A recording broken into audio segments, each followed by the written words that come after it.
नमस्कार, खबर दोपहर के इस खास बुलेटिन में आप सभी का स्वागत है। आपके साथ मैं हूं पूजा पांडे। आइए इसकी शुरुआत करते हैं टॉप 20 के साथ।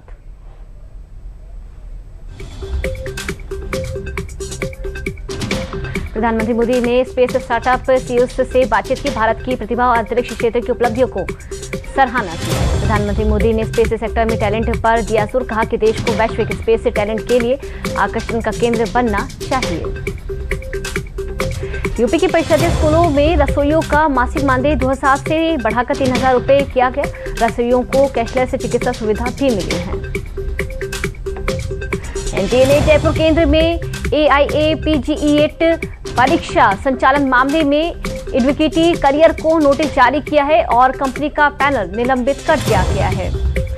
ओडिशा सरकार ने SC/ST छात्रों को विदेशी विश्वविद्यालयों में उच्च शिक्षा के लिए विदेश शिक्षावृत्ति स्कॉलरशिप योजना शुरू की है। अहमदाबाद में तीसरे राष्ट्रीय अंतरिक्ष दिवस समारोह का आयोजन, केंद्रीय मंत्री गजेंद्र सिंह शेखावत, इसरो प्रमुख और IN स्पेस चेयरमैन समेत कई लोग हुए शामिल। हरिद्वार में एक देश एक चुनाव कार्यक्रम, उत्तराखंड के मुख्यमंत्री पुष्कर सिंह धामी और केंद्रीय मंत्री शिवराज सिंह चौहान ने कार्यक्रम में हिस्सा लिया। और कानपुर देहात में यूपी ATS ने बाकर खान और उसकी बहन उरूज फातिमा को हिरासत में लिया। दोनों से पाकिस्तानी कनेक्शन को लेकर पूछताछ जारी है। दिल्ली पुलिस ने पिछले 48 घंटे में 2000 से ज्यादा क्वार्टर अवैध शराब बरामद किया। आबकारी अधिनियम के तहत 44 मामले दर्ज कर 44 लोगों को पकड़ा गया है। और दिल्ली के जसोला में 15 वर्षीय मिथुन खुले नाले में बह गया। घटना के बाद NDRF ने बचाव अभियान शुरू किया। हैदराबाद के मल्ला रेड्डी यूनिवर्सिटी में टॉक्सिक फिल्म के प्री रिलीज इवेंट के दौरान हादसा, साउंड बॉक्स गिरने से कई छात्र घायल हुए। मेरठ के कमिश्नर आवास चौक पर यूपी रोडवेज बस पर पेड़ गिर गया। हादसे में कई लोग बाल बाल बच गए और बड़ा हादसा टल गया। हरियाणा में लॉजिस्टिक्स हब रेल कनेक्टिविटी का उद्घाटन हुआ। मुख्यमंत्री नायब सिंह सैनी ने कहा कि इससे आर्थिक हब विकसित होगा और रोजगार निवेश को बढ़ावा मिलेगा।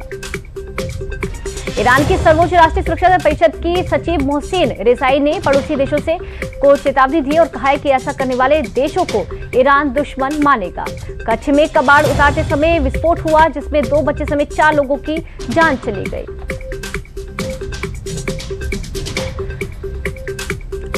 गंगा और यमुना का जलस्तर बढ़ने से प्रयागराज के निचले इलाकों और नागवासुकी मंदिर के पास पानी पहुंच गया है। दक्षिणी ट्यूनीशिया में प्रवासियों को ले जा रही नाव पलटने से 2 लोगों की मौत, 12 लोग लापता हैं, एक व्यक्ति को बचा लिया गया है।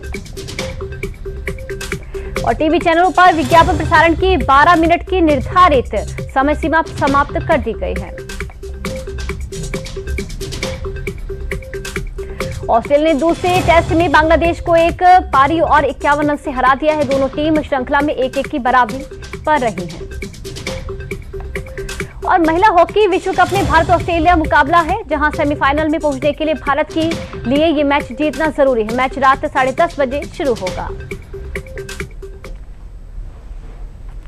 चलिए अब इसकी शुरुआत करते। प्रधानमंत्री मोदी ने आज देश के स्पेस सेक्टर को नई रफ्तार देने वाले स्टार्टअप्स के CEO और फाउंडर से मुलाकात की। तस्वीरें आपको दिखाते हैं।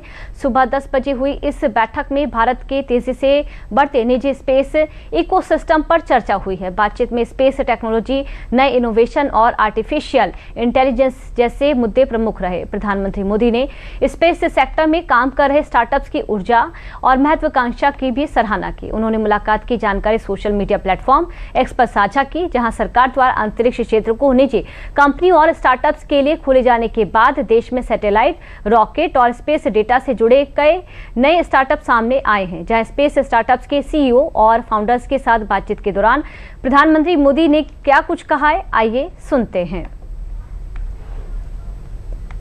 नए क्षेत्र में साहस दिखाया है। सबसे बड़ी बात है कि आपने सरकार की बात पे भरोसा किया। मेरा एक मत रहा कि जो भी हम निर्णय करें हम उसमें कंसिस्टेंट रहे, हम बार बार उसमें बदलाव न करें, ताकि कोई भी रिस्क लेना चाहता है तो उसको भरोसा रहे कि भाई ठीक है, मेरी गलती के कारण गड़बड़ होगा तो ठीक है, लेकिन कोई मेरा हाथ नहीं छोड़ देगा। और ये विश्वास पैदा करने का हमारा प्रयास है। रक्षाबंधन से पहले मुख्यमंत्री योगी आदित्यनाथ ने यूपी के परिषदीय स्कूलों में बच्चों के लिए भोजन बनाने वाले रसोइयों को बड़ी सौगात दी है। योगी आदित्यनाथ सरकार ने रसोइयों का मानदेय 2,000 रुपए से बढ़ाकर 3,000 रुपए प्रति माह कर दिया है। इन्हें कैशलेस चिकित्सा की सुविधा भी दी जाएगी। मुख्यमंत्री योगी आदित्यनाथ आज इंदिरा गांधी प्रतिष्ठान में होने वाले रसोइयों के सम्मान समारोह में मानदेय बढ़ाने के साथ ही कैशलेस इलाज की सुविधा देने की घोषणा भी करते हुए नजर आए। देखिए, यूपी के परिषदीय स्कूलों में बच्चों के लिए भोजन बनाने वाले रसोइयों को आज बड़ी सौगात मिली है। आपको जानकारी दे दें कि यूपी के 3.50 लाख से अधिक रसोइयों का 1,000 रुपए जो मानदेय है वो बढ़ा है। अब रसोइयों की हर महीने 3,000 रुपए मानदेय हो गया। सितंबर से ये जो व्यवस्था है वो लागू हो जाएगी। यूपी में 1.32 लाख परिषदीय स्कूलों में 1.46 करोड़ छात्रों को मिड डे मील दिया जा रहा है। रसोइयों को पहले 1,000 रुपए मासिक मानदेय दिया जाया करता था, लेकिन अब इसमें 1,000 रुपए और बढ़ा दिए गए हैं। साल 2019 में 1,500 और साल 2022 में मानदेय बढ़ाकर 2,000 रुपए किया गया था। रसोइयों को कैशलेस चिकित्सा की सुविधा भी इसमें दी जा रही है और ये व्यवस्था भी आगे लागू हो जाएगी। तो ये तमाम जो बड़ी जानकारी है वो सामने आई। प्रधानमंत्री मोदी जी ने देश भर में 55 करोड़ लोगों के लिए जनधन अकाउंट खोल दिया है। जनधन अकाउंट का मतलब गरीब का पैसा सीधे उसके खाते में जाए, जिससे वो स्वयं निकाल सके। इसके लिए अब डीबीटी के माध्यम से सारी की सारी धनराशि उनके अकाउंट में जाएगी। 1,000 रुपए मात्र मिलती थी, हमने उसको अब बढ़ा करके पहले 2,000 किया, आज उसको बढ़ा करके 3,000 रुपया आपके लिए किया जा रहा है। मैं प्रदेश भर की सभी रसोइयों को इसके लिए बधाई देता हूं। आज मेरे लिए यह अत्यंत प्रसन्नता का क्षण है कि रक्षाबंधन के ठीक पहले हम प्रदेश भर की 3,53,000 से अधिक रसोइयों के 4 नए कार्यक्रम को लेकर के यहां पर आए हैं। ये 4 प्रकार की योजनाएं आज आपके लिए घोषित हो रही हैं। पहला, मानदेय वृद्धि। दूसरा, अगर किसी रसोइया के साथ कोई दुर्घटना हो जाती है तो उसके परिवार को 2 लाख रुपए की सहायता स्टेट बैंक के माध्यम से उपलब्ध करवाने की। तीसरा, प्रत्येक रसोइया और उसके परिवार को प्रतिवर्ष 5 लाख रुपए तक मुफ्त में कैशलेस की सुविधा उपलब्ध करवाना। और चौथा, आपको जो अब तक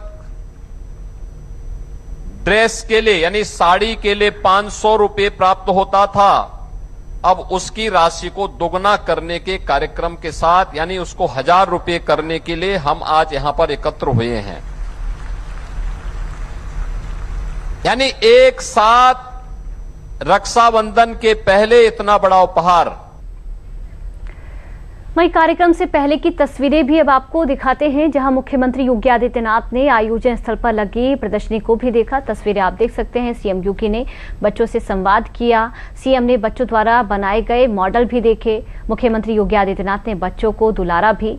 बच्चों ने मुख्यमंत्री योगी आदित्यनाथ के साथ बातचीत की, जहां बेसिक शिक्षा विभाग के प्राथमिक स्कूल की छात्राओं ने मुख्यमंत्री को मिड डे मील और रसोइयों के महत्व को बताया और सीएम योगी के साथ सेल्फी भी ली।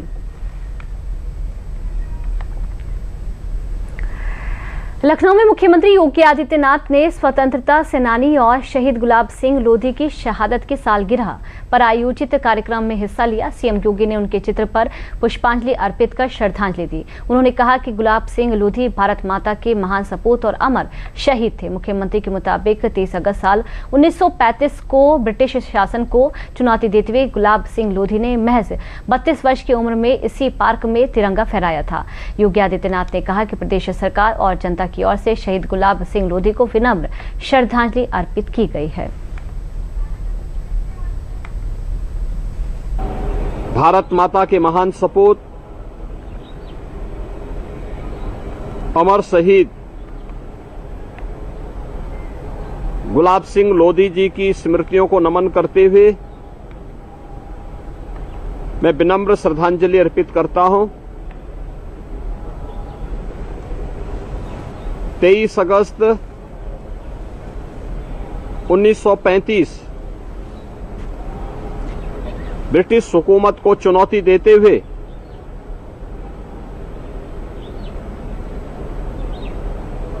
गुलाब सिंह लोधी जी ने मात्र 32 वर्ष की उम्र में भारत की आजादी के लिए भारत के तिरंगे को, जो समय स्वाधीनता का एक प्रतीक था, उसे इसी पार्क में लहराने का काम किया था। कायर ब्रिटिश सर ने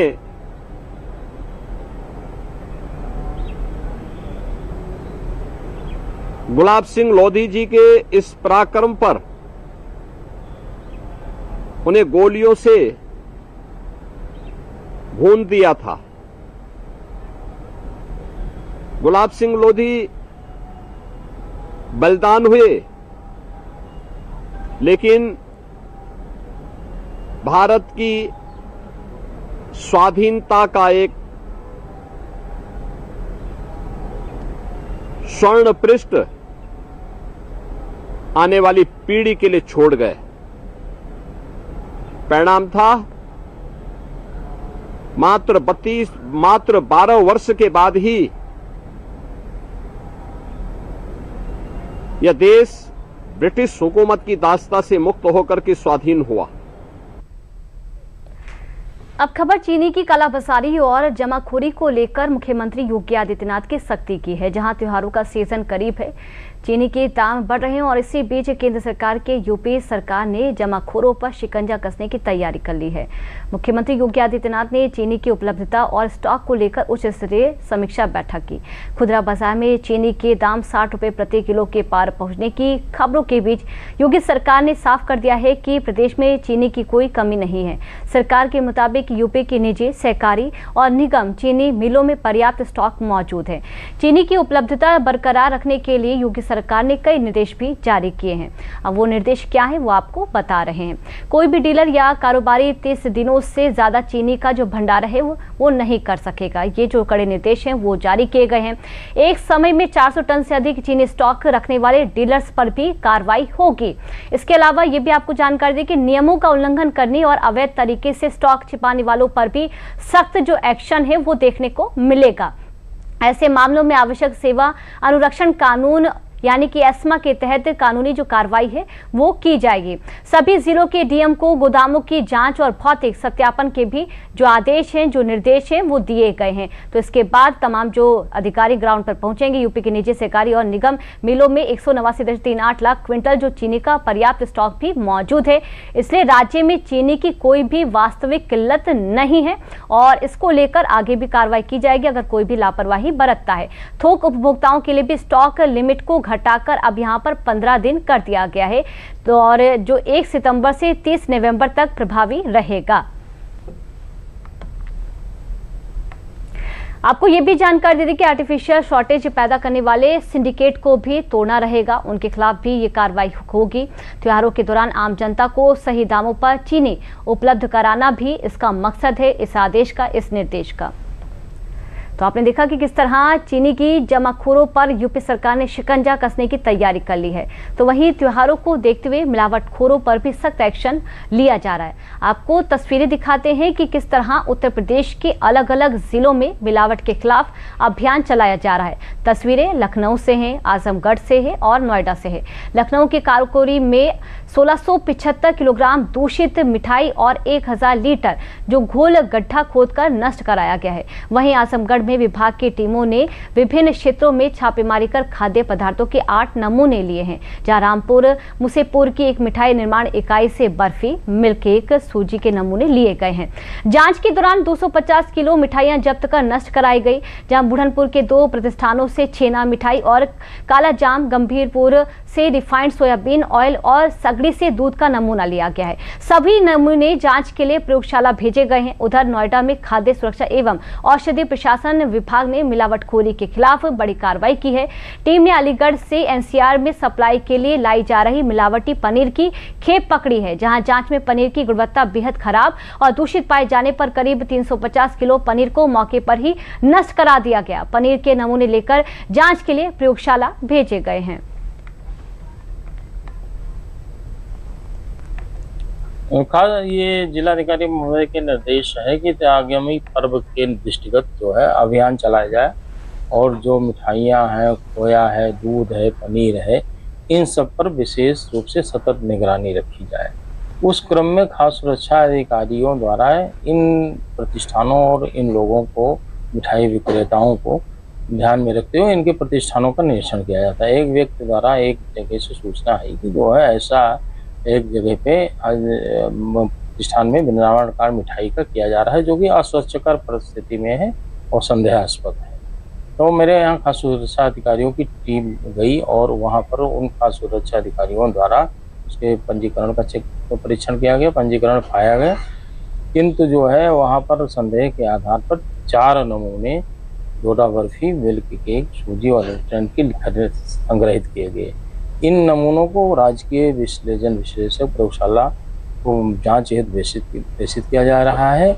वहां पर संदिग्ध अवस्था में जो है लगभग 2.5 कुंटल मिठाई जो है दूषित अवस्था में, संदिग्ध अवस्था में पाई जाए, वो जो है लगभग 62,500 रुपया मूल्य की है, उसको जो है जब्त कर उसको नष्ट कराया जा रहा है। पनीर जो है वो अलीगढ़ से आ रहा था, यहाँ एनसीआर में ये सप्लाई करते हैं, उसी को गाड़ी रात की रोकी थी। गाड़ी रोक के लगभग 350 किलो पनीर पाया गया था, जिसका नमूना संग्रहित करने के बाद उसको सुरक्षित अवस्था में रखवा दिया गया था। प्रथम दृष्टया मिलावटी और प्रदूषित होने के कारण इसको विधिवत नष्ट कराया गया है। अगर बात की जाए तो किस तरीके की मिलावट होती है, क्या इससे नुकसान होते हैं? देखिए, मिलावट अलग अलग तरीके की होती है, जिसमें स्टार्च की मिलावट होती है और स्किम्ड मिल्क पाउडर के साथ में ये रिफाइंड सोयाबीन ऑयल या रिफाइंड पाम ऑयल मिलाते हैं। इस प्रकार की मिलावट होती है और मिल्क फैट की जगह पे अगर इस प्रकार की फैट व्यक्ति खाएगा तो निश्चित रूप से उसको स्वास्थ्य पर प्रतिकूल प्रभाव पड़ेगा। देखिए, ये अलीगढ़ से आया था पनीर और इसकी सप्लाई अलग अलग ये कई जगह पे सप्लाई यहाँ पे एनसीआर में देता था। देखिए, मिलावटखोरी के खिलाफ जो है हमारा अभियान लगातार जारी है और उनको ये संदेश देना चाहेंगे, किसी प्रकार की मिलावट करते हुए अगर वो पाए जाते हैं तो उनके खिलाफ कड़ी से कड़ी कार्रवाई की जाएगी।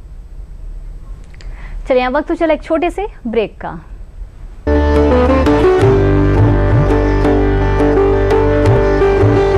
जल्दी टिफिन पैक करो। राजू, मोबाइल छोड़ो। अरे दीदी, वो बैंक का नंबर चाहिए, रिफंड ही नहीं आया है। मिल गया। अब भी कॉल करता हूँ दीदी। बिना नंबर जांचे? अक्सर जालसाज बैंक की नकली वेबसाइट और फर्जी नंबर से पैसों की धोखाधड़ी करते हैं। तो फिर सही नंबर? बैंक की ऑफिशियल वेबसाइट या तो कार्ड। आपने तो बचा लिया दीदी। काम से नहीं। आरबीआई कहता है, सही वित्तीय बर्ताव करे आपका बचाव। ब्रेक के बाद एक बार फिर आप सभी का स्वागत है। यूपी की मथुरा छावनी में साइक 1 ने 60वां AWWA दिवस गर्व और सम्मान के साथ मनाया। समारोह में सेना के परिवारों के कल्याण और महिला सशक्तिकरण के लिए AWWA की प्रतिबद्धता को रेखांकित किया गया। कार्यक्रम में बड़ी संख्या में लाभार्थी महिलाओं ने हिस्सा लिया। इस दौरान कौशल विकास, उद्यमिता, व्यावसायिक प्रशिक्षण और शिक्षा से जुड़ी योजनाओं को प्रदर्शित किया गया। मथुरा के मिलिट्री हॉस्पिटल में वीर नारियों और उनके परिवारों के लिए मेडिकल कैंप भी लगाया गया, जिसमें सामान्य और विशेष जांच की गई। कार्यक्रम में वीर नारियों और वीरांगनाओं को सम्मानित किया गया। इस साइक 1 AWWA के जोनल प्रेसिडेंट रजिता हरिहन ने महिलाओं के योगदान की सराहना की।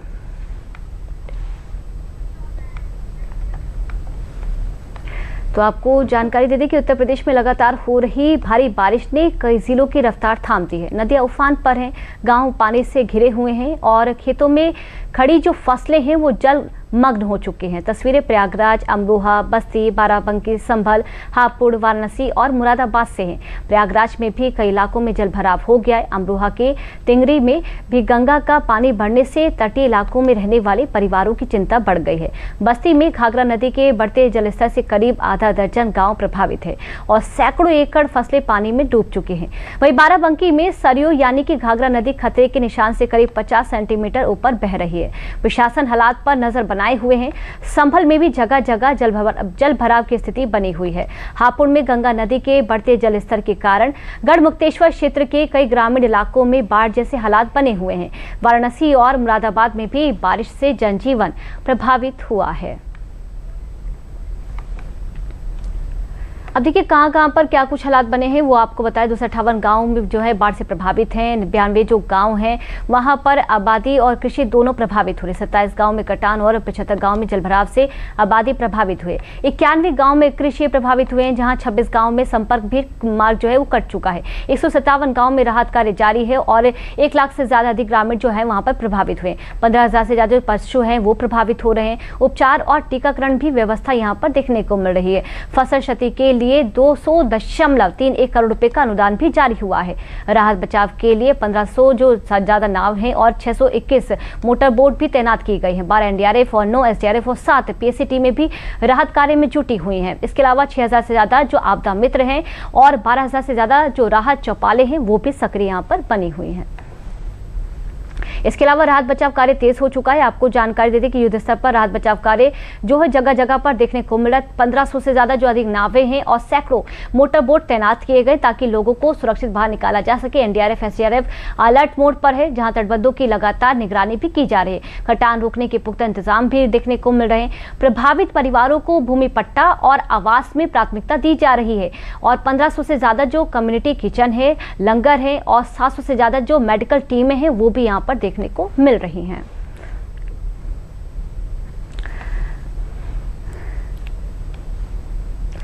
मुख्यमंत्री योगी आदित्यनाथ ने यूपी के प्रयागराज, वाराणसी, लखनऊ, कानपुर, गोरखपुर, मेरठ, सहारनपुर और गाजियाबाद में जलभराव की समीक्षा की, जहां प्रदेश के सभी 762 नगर निकायों की मुख्यालय स्तर से निगरानी होगी। महापौर और नगर निकाय अध्यक्षों को पार्षदों के साथ मौके पर जाकर जलभराव और सफाई व्यवस्था देखने को कहा गया। सिंगल यूज प्लास्टिक के उत्पादन और इस्तेमाल पर भी कार्रवाई के निर्देश दिए गए हैं। मुख्यमंत्री योगी आदित्यनाथ ने बाढ़ प्रभावित जिलों की स्थिति की समीक्षा भी की और क्या कुछ निर्देश दिया वो भी आपको आइए ग्राफिक्स के माध्यम से समझाते। मुख्यमंत्री योगी आदित्यनाथ ने बाढ़ प्रभावित जिलों की स्थिति की बारीकी से समीक्षा की। तमाम अधिकारी मौजूद रहे। 19 बाढ़ प्रभावित जिलों के जिलाधिकारियों को अलर्ट रहने के निर्देश भी मुख्यमंत्री योगी आदित्यनाथ ने दिए हैं। कंट्रोल रूम लगातार सक्रिय रहने को लेकर मुख्यमंत्री योगी आदित्यनाथ ने ये भी कड़े निर्देश दिए। हर प्रभावित परिवार तक राहत पहुंचाने के साथ पका हुआ जो भोजन है वो भी लोगों तक पहुंचे।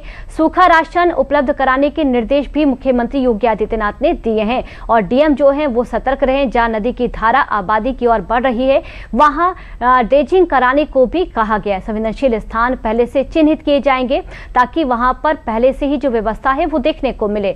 बाढ़ में मकान क्षतिग्रस्त होने वालों को भूमि का पट्टा देकर मुख्यमंत्री आवास योजना से घर दिलाने के निर्देश भी दिए गए हैं, यानी कोई भी बेसहारा ना रहे। हर किसी को जो सहारा है सरकार की तरफ से दिया जा रहा है। रक्षाबंधन का पर्व नजदीक आते ही बरेली के डाकघरों में रौनक बढ़ गई है। दूर दूर से जो आ रहे भाइयों को राखी भेजने के लिए जो बहनें हैं वो डाक विभाग की सुविधाओं का लाभ उठा रही हैं। विभाग ने महज से 10 रुपए में विशेष राखी और लिफाफा उपलब्ध कराया है।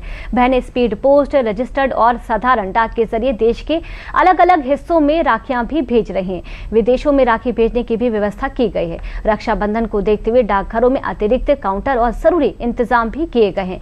विभाग का कहना है कि समय पर बुक की गई राखियों को सुरक्षित और जल्द गंतव्य तक पहुंचाने का प्रयास किया जाएगा।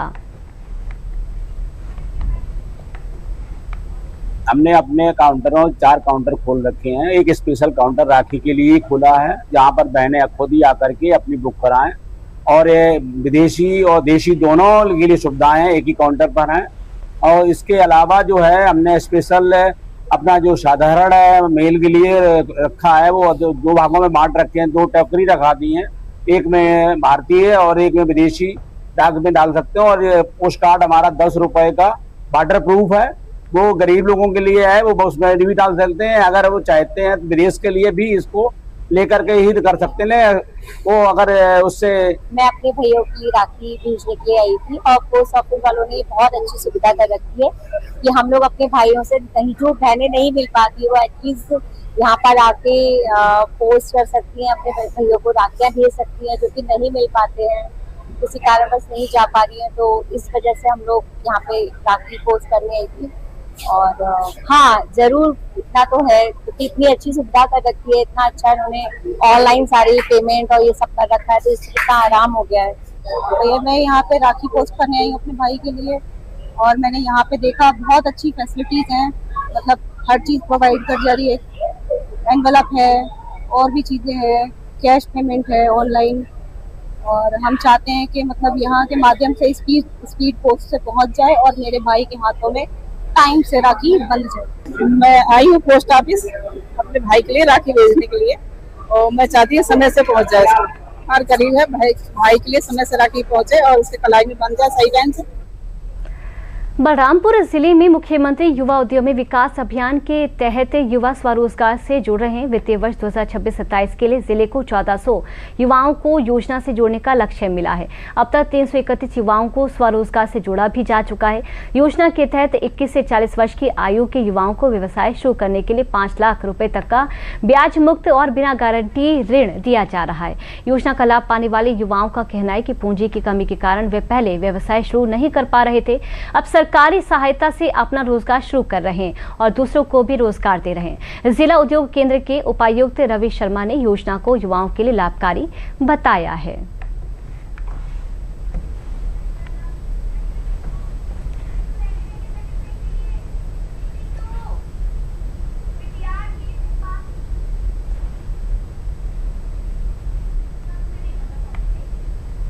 चलिए हम वक्त तो चला एक छोटे से ब्रेक का।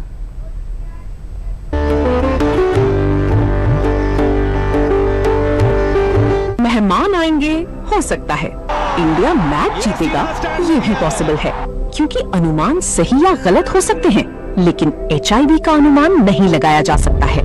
HIV को लेकर अनुमान ना लगाएं, सेल्फ रिस्क असेसमेंट करें। सेल्फ रिस्क असेसमेंट के बाद अगर जरूरत हो तो पास के ICTC केंद्र पर HIV टेस्ट कराएं। आई स्कैन, अनुमान छोड़िए, स्कैन कीजिए। अधिक जानकारी के लिए breakfreeindia.org पर लॉगिन करें या 1097 पर कॉल करें। ब्रेक के बाद एक बार फिर आप सभी का स्वागत है। अलीगढ़ को लॉक कैपिटल ऑफ इंडिया के नाम से जाना जाता है। देश के कुल ताला उत्पादन में अलीगढ़ की करीब 75% हिस्सेदारी है। यहाँ के ताले मजबूती, टिकाऊपन और बेहतरीन कारीगरी के लिए देश विदेश में प्रसिद्ध हैं। आधुनिक ताला उद्योग की शुरुआत अलीगढ़ में करीब 1870 के आसपास ब्रिटिश दौर में मानी जाती है। आज यहाँ 5000 से ज्यादा छोटी बड़ी औद्योगिक इकाइयां संचालित हैं और लाखों लोगों की आजीविका इस उद्योग से जुड़ी हुई है। अलीगढ़ में 30 ग्राम से लेकर 400 किलोग्राम तक के जो ताले हैं वो बनाए जाते हैं। GI टैग और एक जिला एक उत्पाद योजना से उद्योग को बढ़ावा मिला है। यहाँ बने ताले अमेरिका, यूरोप और मध्य पूर्व समेत कई देशों में पहुंच रहे हैं। इस खास बुलेटिन में मेरा फिलहाल के लिए इतना ही। नमस्कार।